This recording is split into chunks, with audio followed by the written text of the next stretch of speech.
Urodziłam się w mieście. W mieście właściwie całe życie spędziłam. I miasto jest dla mnie wszystkim. No nie wyobrażam sobie życia poza nim.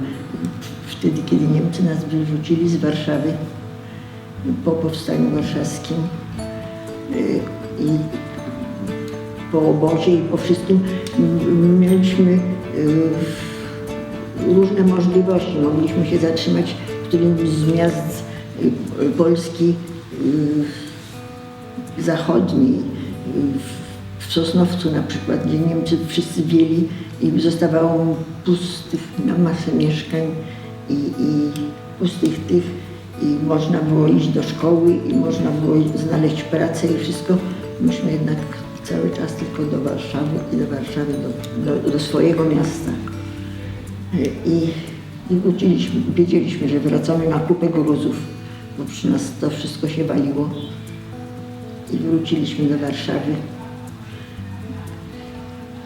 I tutaj wyszłam za mąż, tutaj urodziłam swoje dzieci, tu się rodziły moje wnuki, moje prawnuki.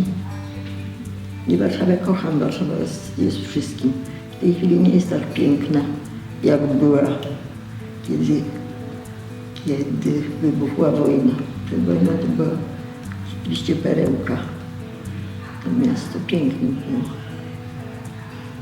Warszawę poznawałam właściwie miasto swoje właściwie poznawałam w czasie okupacji, kiedy ganiałam z różnymi meldurkami, kiedy musiałam ze szkoły do szkoły się przemieszczać. Niemcy nas wyrzucali dwukrotnie z mieszkania. Raz z Kredytowej, potem drugi raz z Wawelskiej.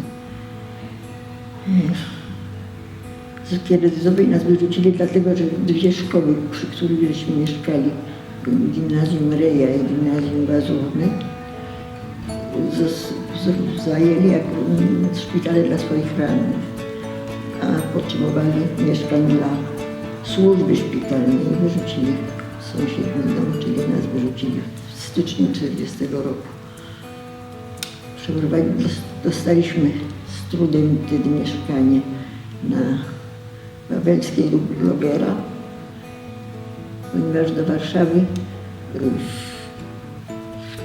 po działaniach 1939 roku to tutaj przyjeżdżali, część uciekała, część była wyrzucana przez Niemców, część po prostu bała się i uciekała przed nimi z Polski zachodniej, z Polski północnej. Także strasznie ciężko było dostać jakiekolwiek mieszkanie. Dostaliśmy na rogu Wawelskiej krócej vis-a-vis Instytutu Radowego Marii Curie Skłodowskiej. I kiedy Niemcy zaczęli wojnę z Rosją, to przywozili swoich rannych tutaj do szpitali. No i tych szpitali było za mało, a po przeciwnej stronie Wawelskiej, vis-a-vis naszych okien, była ulica Pastera, gdzie były niewykończone bloki warszawskiej chemii, Wydziału Chemii. I Niemcy to szybciusieńko wykończyli i tam zrobili szpital właściwie na placu Małachowskiego. To był szpital lazaret numer 2, a na Pastera to już był lazaret numer 7 i nas znowu wyrzucili z mieszkania. No i wtedy już w ogóle nie można było dostać mieszkania.